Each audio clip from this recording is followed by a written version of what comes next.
ఇవాళ భారతదేశంలో బహుశా ఏ రాష్ట్ర సెక్రటేరియట్లో జరగని అత్యంత ఘోరమైన నీచమైన పరిస్థితి మన రాష్ట్ర సెక్రటేరియట్లో జరిగింది.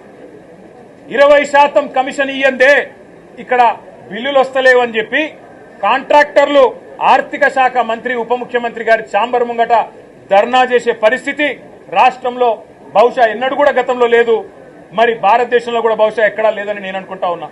ఇవాళ 20% కమిషన్ తప్ప విజన్ లేని ప్రభుత్వం ఇది. ఈ విజన్ ఉంది, ఆ విజన్ ఉంది, ఏఐ డేటా సైన్సెస్ అని పెద్ద పెద్ద మాటలు. విజన్ లేదు, మన్ను లేదు, కమిషన్ తప్ప.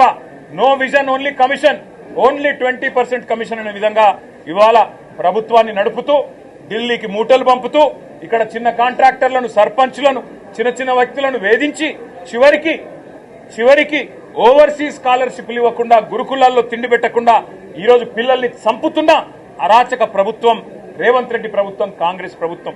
కనీసం గురుకులాల్లో ఉండే అధ్వాన్నమైన పరిస్థితుల గురించి ఒక్క మాట చెప్తారేమో అనుకున్నాం, దాని గురించి ఒక్క మాట లేదు. చనిపోయిన 83 మంది పిల్లలకు కనీసం ఒక మాట సానుభూతి చెప్పి సంతాపం చెప్తారేమో అనుకున్నాం, ఒక్క మాట కూడా వారి గురించి ప్రస్తావన లేదు.